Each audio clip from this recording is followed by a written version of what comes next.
Welcome back to the new video. उम्मीद है कि आप सबकी तैयारी अच्छे से चल रही है और आज की वीडियो में हम बात करने जा रहे हैं most important theorem class 10th mathematics की। वो है बेसिक प्रोपोर्शनलिटी थ्योरम, जिसका दूसरा नाम है थेल्स थ्योरम। और तीसरा तरीका है क्वेश्चन पूछने का आपके एग्जाम में, वो इस टाइप से होगा। क्या गिवन होगा आपके पास question, a triangle A B C in which D is parallel to B C intersecting A B at D and A C at E. ठीक है, आपको एक DE line parallel to B C दी होगी और उसमें डी ए बी पे लाई कर रहा है और ई ए सी पे लाई कर रहा है, और आपसे पूछा जाएगा A D upon B D का रेशो इक्वल टू होना चाहिए ई ए ई अपॉन ई सी के बराबर। ठीक है, ये आपसे पूछा जाएगा। ठीक है, या एक तो तरीका ये है डायरेक्ट क्वेश्चन है, दूसरा तरीका है कि आपको वो लिख के दे कि prove that the basic proportionality theorem, आपको इसी थ्योरम का प्रूव करना है, या आपको बोले कि क्वेश्चन में प्रूव दैट थेल्स थ्योरम, तो वो भी क्या है, यही थ्योरम। अगर स्टेटमेंट भी पूछे तो ये भी थ्योरम है।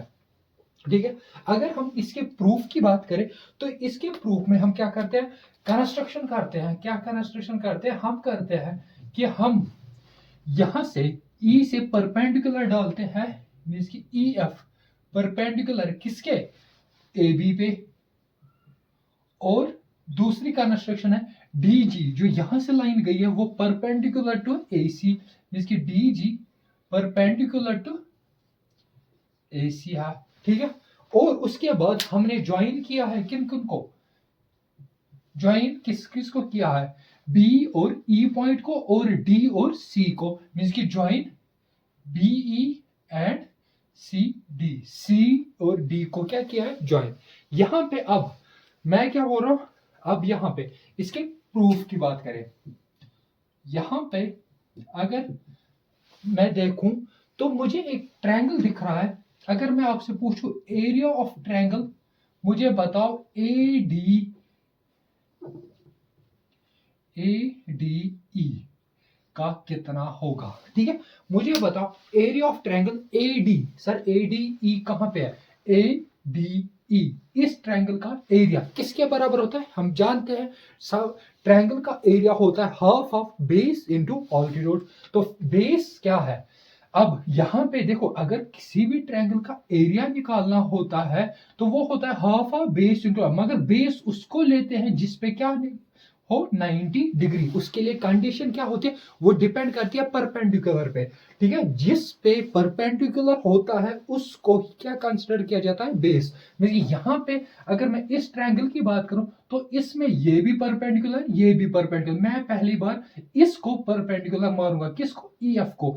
ई एफ अगर मैं परपेंडिकुलर मार रहा हूं, हाफ ऑफ बेस क्या दूंगा, फिर लूंगा मैं ए डी को बेस, ए डी को मैंने बेस लिया, ई एफ क्या होगा, परपेंडिकुलर। ठीक है, ये हो गया area of triangle of ADE. अगर मैं आपसे पूछूं कि मुझे बताओ एरिया ऑफ ट्रायंगल जो नीचे है डीई बी, कौन सा, डीई बी की मैं बात करूं, सर वो भी किसके बराबर होगा, half of base into altitude. Base क्या लोगे अब अगर ये ट्रायंगल देखोगे, ये बन रहा है ऑब्ट्यूज ट्रायंगल, और इसका जो हाइपोटेन्यूज होता है वो आउटसाइड ट्रायंगल बन जाता है। यहां पे यही परपेंडिकुलर होगा, क्या होगा, यही परपेंडिकुलर, बेस क्या होगी, बेस ये होगी डीबी, जिस पे परपेंडिकुलर होगा, मींस ये अगर इसको एक्सटेंड कर रहे हैं डीबी को, तो इस पे ही ये क्या है, परपेंडिकुलर, बेस होगी बीडी और परपेंडिकुलर होगा ईएफ।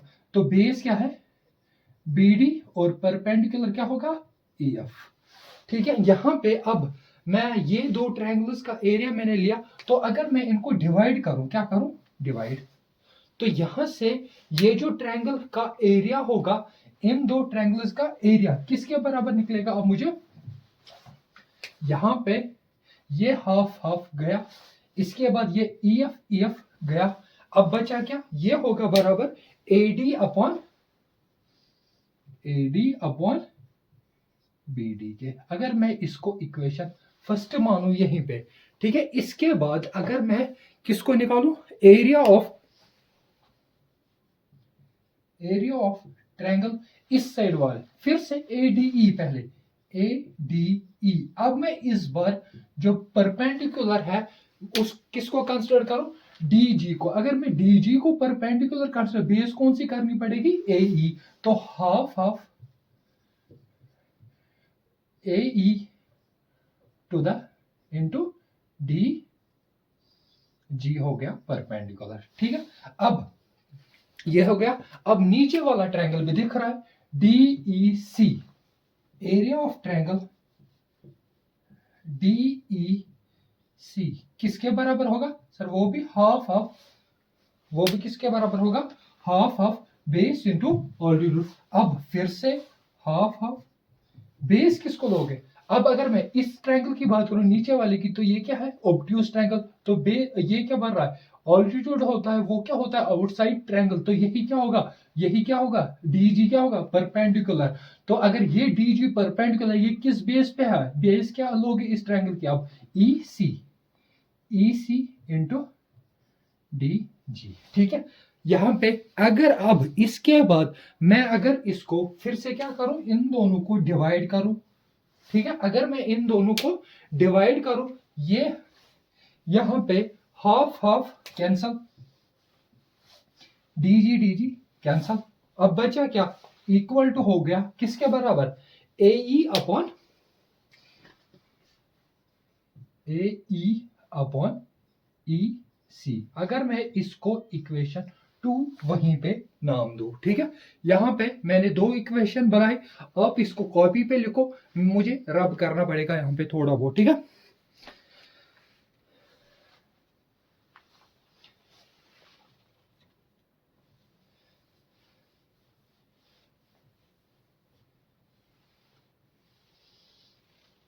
अब यहां पे क्या है कि मैं देखो यहां पे अगर इस ट्रायंगल की बात करें, किस ट्रायंगल की, BDE और DEC, ये दो ट्रायंगल, ये और ये लाई कर रहे हैं किसके बीच में सर, इनकी जो बेस है वो DE कॉमन है, मींस कि ये इस ट्रायंगल की भी है, DEB की भी और DEC की भी। इन दो ट्रायंगल्स की बेस कॉमन है, और मगर DE पैरेलल टू है BC। अगर DE पैरेलल टू BC है, अगर उसके देखो जब दो लाइनें पैरेलल होती है, अगर उनके बीच में सेम बेस के साथ ट्रायंगल बन जाता है, 2 होंगे 3 होंगे, उन सब का एरिया क्या होता है, इक्वल होता है। ये हमारे पास क्लास 9th की क्वाड्रेटिक, ये जो क्वाड्रेटिकल चैप्टर है उसकी थ्योरम है। ठीक है, यहां पे जैसे हमारे पास 2 लाइनें पैरेलल मिल जाती है, ठीक है, मिल गई पैरेलल। इसके बाद अगर मैं विद सेम बेस के साथ ट्रायंगल बनाऊं, ठीक है, अगर मैं सेम बेस के साथ ट्रायंगल बनाऊं, तो उन्हीं पैरेलल 2 लाइन्स के बीच में, तो उनका एरिया हमेशा क्या होता है, बराबर। यहां पे उनका एरिया क्या होता है, बराबर। अगर तो देयरफॉर मैं ये बात कर सकता हूं क्या, यहां पे ट्रायंगल, एरिया ऑफ ट्रायंगल कौन सा, DEB इक्वल टू होगा किसके, एरिया ऑफ ट्रायंगल DEC के। ठीक है, अगर ये दो ट्रायंगल्स का एरिया बराबर है, मींस कि यहां पे अगर मैं बात करूं, यहां पे B होगा। ठीक है, यहां पे अगर मैं DEB का एरिया और DEC का एरिया बराबर करूं, और यहां पे ADE है, यहां पे ADE है, ये ऑलरेडी बराबर है, न्यूमरेटर ऑलरेडी दोनों इक्वेशंस का बराबर है, डिनोमिनेटर भी बराबर हो गया। तो therefore from equation first and second, ये दोनों लेफ्ट हैंड साइड बराबर हो गया, तो राइट हैंड साइड भी क्या होगा, बराबर। अगर देयरफॉर मैं ये लिख सकता हूं अब क्या, कि अगर लेफ्ट हैंड साइड बराबर हो गया, देयरफॉर राइट हैंड साइड भी क्या होगा, बराबर। From equation first and second, तो देयरफॉर मैं क्या लिख सकता हूं, AD अपॉन BD का रेशो होगा बराबर किसके बराबर, AE अपॉन EC के रेशो के बराबर। और ये हो गया हेंस प्रूव्ड। कौन सी थ्योरम हो गई प्रूव, थेलिस थ्योरम, जिसको हम बोलते हैं बेसिक प्रोपोर्शनैलिटी थ्योरम, या इसको क्या बोलते हैं शॉर्ट में BPT, या हमें ये क्वेश्चन होगा स्टेटमेंट, इस टाइप की स्टेटमेंट दी होगी। ये हो गया हमारा क्या, थ्योरम प्रूव। ठीक है, ये था तरीका इसको प्रूव करने का। ठीक है, आप इसको कॉपी पे लिखो, फिर इसका मैं थोड़ा और फर्दर बताऊंगा इसके बारे में।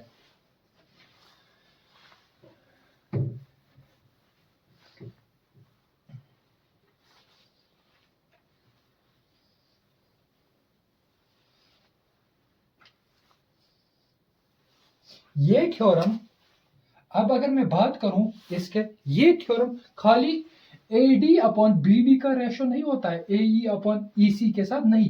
ये थ्योरम AD का रेशो किसके साथ, कंप्लीट AB के साथ, और AE का रेशो किसके साथ, कंप्लीट, वहां से भी कंप्लीट लेना पड़ेगा, ये भी बराबर होगा इस थ्योरम के अकॉर्डिंग। वो हम प्रूव कर सकते हैं। इसके बाद हम ये भी कर सकते हैं क्या, या तो AB अपॉन BD का भी रेशो किसके बराबर होगा, अगर वहां से कंप्लीट लिया है AB, यहां से भी क्या लेना पड़ेगा, कंप्लीट AC, और यहां से अगर BD लिया तो इसके कॉरस्पॉन्डिंग साइड EC का भी रेशो बराबर होगा।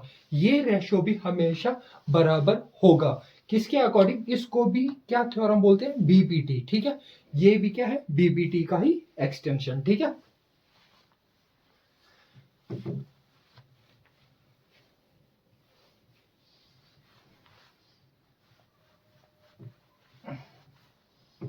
अब मैं यहां पे, ये हमने थ्योरम जो प्रूव की, ये हमने बिल्कुल किस पैटर्न पे की, एनसीईआरटी के पैटर्न पे। ठीक है, यहाँ पे जो एनसीईआरटी में चीजें जिस तरीके से आपको दी है उसी तरीके से।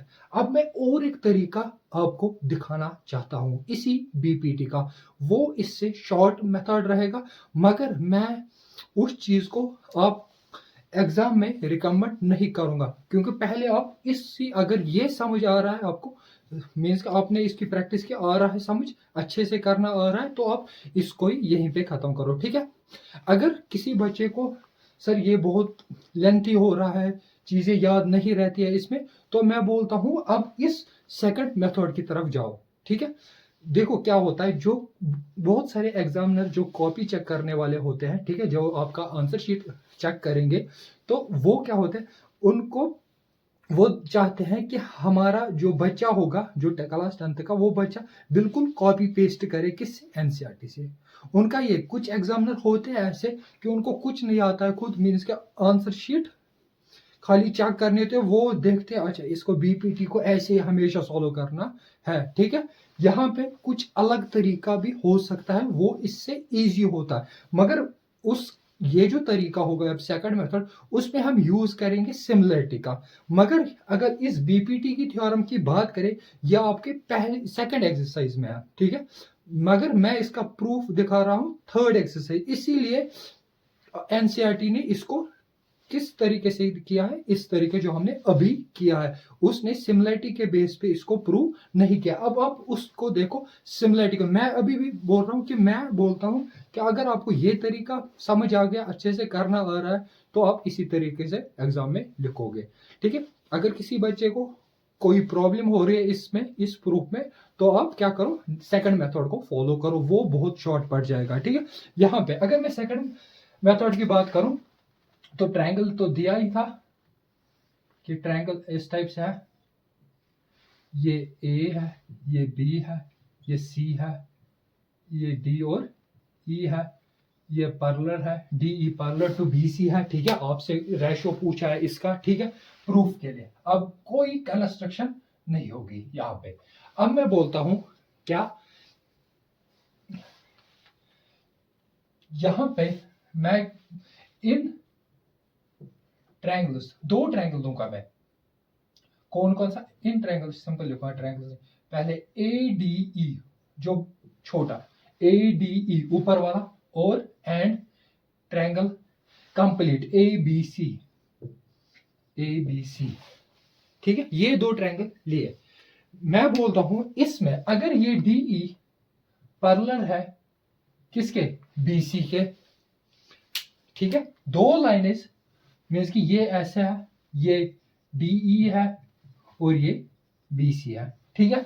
यहाँ पे अगर ये पैरेलल है, बीच में ये जो BD है ये एक हिसाब से ट्रांसवर्सल है इस टाइप से, ठीक है। ये क्या एक्ट कर रहा है, ट्रांसवर्सल। तो यहाँ पे ये जो एंगल होगा और ये एंगल इक्वल होगा, क्यों, रीजन होगा कॉरस्पॉन्डिंग एंगल्स। यहाँ पे मैं बोलता हूं एंगल 1, इसको नाम दूंगा मैं 2, एंगल 1 इक्वल टू होगा एंगल 2, ठीक। ऐसे यहाँ पे सर इस साइड से भी बन रहा है ऐसे, ये एंगल और ये एंगल बराबर होगा एंगल 3 और एंगल 4, ठीक है।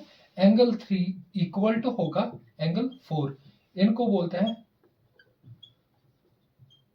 रीजन क्या दोगे, कॉरस्पॉन्डिंग एंगल्स, ठीक है। ये दो एंगल्स क्या है, कॉरस्पॉन्डिंग। और उसके बाद angle A equal to angle A है, क्यों, कॉमन एंगल्स है, कॉमन एंगल है दोनों ट्रायंगल में, मींस के ADE में भी एंगल ए है और इस कंप्लीट में भी क्या है, एंगल ए, ये दोनों कॉमन है बाय क्रिस क्राइटेरिया कैसे, ट्रिपल ए रूल के हिसाब से, ठीक है।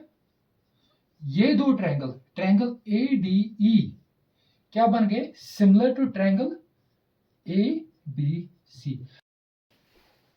अगर ये दो ट्रायंगल सिमिलर है तो देयरफॉर हम जानते हैं क्या, बाय किससे, corresponding parts of similar triangle से क्या होगा कि इनके जो कॉरस्पॉन्डिंग पार्ट्स होंगे वो रेशियो में होंगे, क्या, इसका छोटे का AD और इस कंप्लीट का AB का रेशियो होगा बराबर इस छोटे का AE किस कंप्लीट के साथ, AC के साथ, ठीक है। ये रेशियो मैं जानता हूं। ये तो सर एक हिसाब से यही भी तो AD upon AB, AE upon AC, यही तो BPT होता है, यही तो एक्सटेंशन वर्जन या एक्सटेंडिंग वर्जन होता है किसका, BPT का, ठीक है। मगर अगर मैं इसको प्रूफ करना चाहूं तो मैं इसको ऐसे लिख सकता हूं, अब क्या, AD जो AB है, AB के दो हिस्से में लिख सकता हूं, कौन कौन सा, AD plus BD equal to होगा किसके, AE तो वही है और AC के बदले में लिख सकता हूं AE upon AE plus EC, क्योंकि ये दोनों इनके मिला के बनता है AC और यहाँ पे इन दोनों को मिला के क्या बन जाता है, AB, ठीक है। यहाँ पे अब अगर मैं इसको रेसिप्रोकल करूं, इसको भी रेसिप्रोकल करूं, यहाँ पे AD plus BD upon AD लिख सकता हूं और यहाँ पे AE plus EC upon AE लिख सकता हूं। अब मैंने ऐसा क्यों किया, AD इसको भी डिवाइड जाएगा, AD इसको भी डिवाइड जाएगा, ये क्या हो जाएगा 1 plus BD upon AD equal to बन जाएगा ये AE इसको भी डिवाइड, AE इसको भी, AE अपॉन AE क्या बन जाएगा 1 प्लस EC अपॉन AE, ये 1 गया तो बचा क्या, बचा सर वही जो हमें प्रूव करना है। अगर इसको मैं फिर से वापस करूं रेसिप्रोकल, अब AD अपॉन BD बन गया किसके बराबर है, AE अपॉन EC के, और यही हमें क्या करना था, प्रूव, तो हमने हेंस प्रूव्ड लिख दिया इसको, ठीक है। यहाँ पे हो गया ये इसका, ये था प्रूफ किसका, बेसिक प्रोपोर्शनलिटी थ्योरम, या जिसको हम थेल्स थ्योरम के नाम से भी जानते हैं, ठीक है। और हमने यहाँ पे दो तरीके से आप प्रूफ सीख लिया, एक था ट्रेडिशनल मेथड जो आपने NCERT में देखा है, या आपने अगर किसी से पढ़ा है ऑलरेडी तो उसने वैसे किया होगा, और अगर आपने NCERT को फॉलो किया वहाँ तो है ही, अगर आपने स्कूल में पढ़ा है तो वहाँ पे भी टीचर ने वही ट्रेडिशनल मेथड जो हम यूज़ करते हैं उससे सॉल्व किया होगा, ठीक है। यहाँ पे मैंने एक शॉर्टकट तरीका जो सिमिलरिटी से हम इसका प्रूफ कर सकते हैं वो भी दिखाया, ठीक है। इसका मैं यूज बोलता हूँ आप तभी करो जब आपको वो नहीं आ रहा है, ठीक है। अगर वही समझ आ गया, अच्छे से करना, उस पर होल्ड है तो वही करके जाओ, ठीक है। अगर किसी बच्चे को कोई प्रॉब्लम है तो वो इस मेथड को भी अच्छे से फॉलो कर सकता है, उसमें कोई प्रॉब्लम नहीं है, ठीक है। Thank you for watching this video, thank you.